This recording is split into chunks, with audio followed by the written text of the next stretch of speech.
Do you think that was your best game as a Brown? You were all over the field, even on special teams, hands team. How would you assess your game last night? I thought I made some plays to help our team win. Hopefully it's not my best game as a Brown yet. So my focus and goal is always to continue to get better every week, and keep raising the bar for myself and for our team. So hopefully it's not. But I thought I made some plays to help our team win, and we walked away with the win. And that's what's most important. And Coach said you sort of took over the punt team or whatever, and you'd never done it before. Did you volunteer? Why did you want to contribute in that?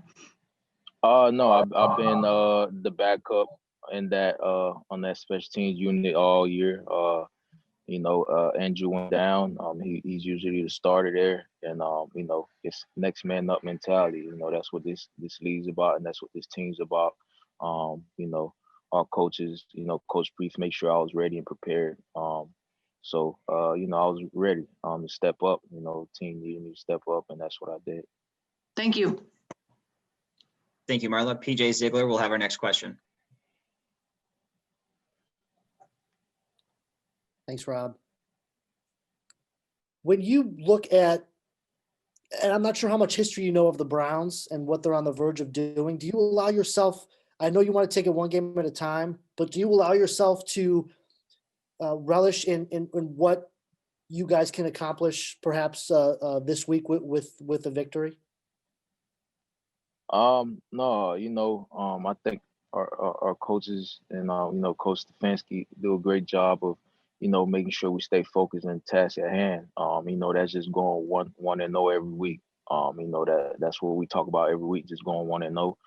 Right now, we've earned a 10-4 record, and that's all we've earned. So we got to prepare this week and get prepared to go play a good Jets team that just came off a real big win. So that's our focus. We're not looking too far ahead. We got to take care of business this week, and then the following week, and then see what that gets us at the end of the season. To follow up on that, with the Jets winning against a playoff team, how important is it for you guys to not only get off to a fast start, but to make sure that you continue to create doubt that you guys aren't going to let them hang around like they were able to hang around against the Rams on Sunday? Yeah, this is the NFL, man. They got guys, that get paid well as well. So, any given Sunday, you can't take any team lightly.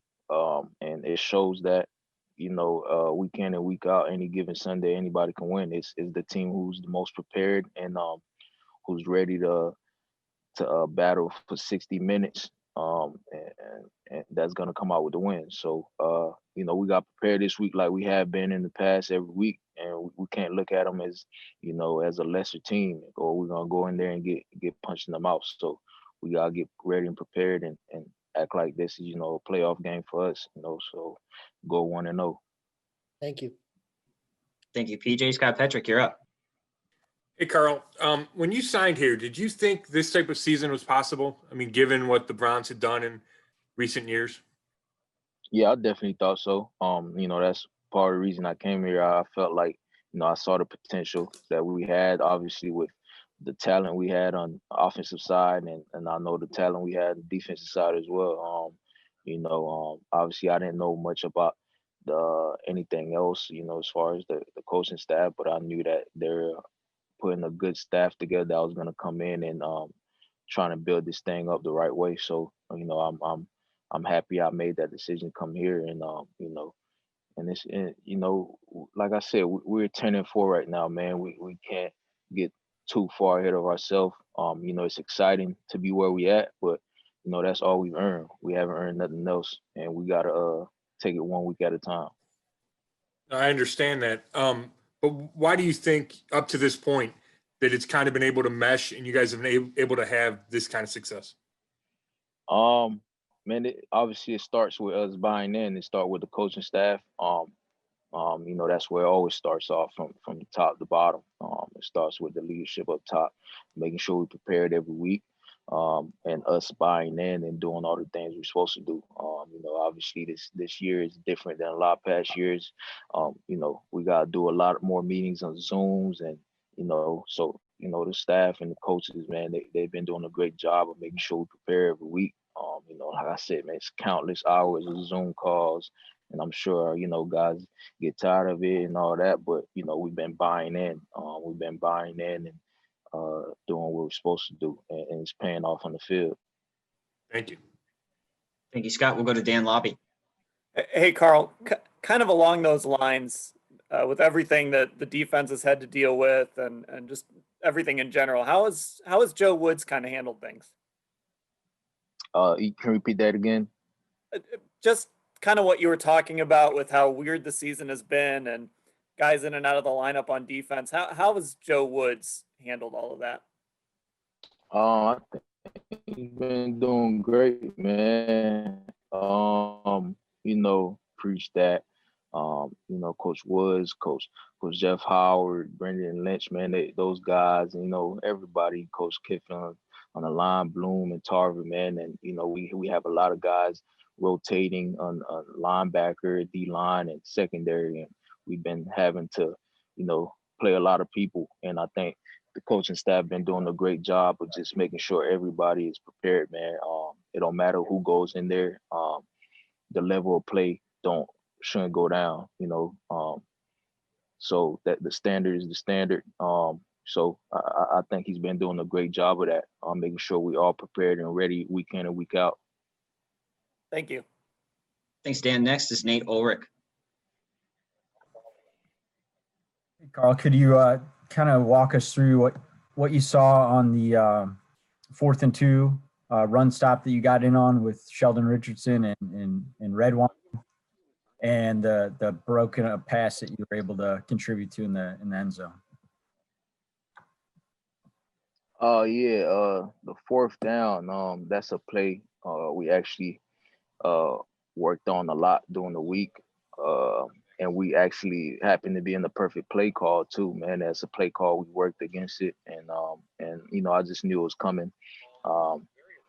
Running back made a great cut, man. I try to get to him. I'm glad I was able to kind of get something and get him, trip him up a little bit, and Redwine and Sheldon did their part to stop him, his momentum.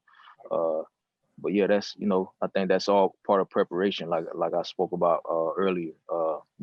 We've been prepared for these moments and these situations. And the other play, a leak play that we also worked during the week, man. And that's all about preparation and execution.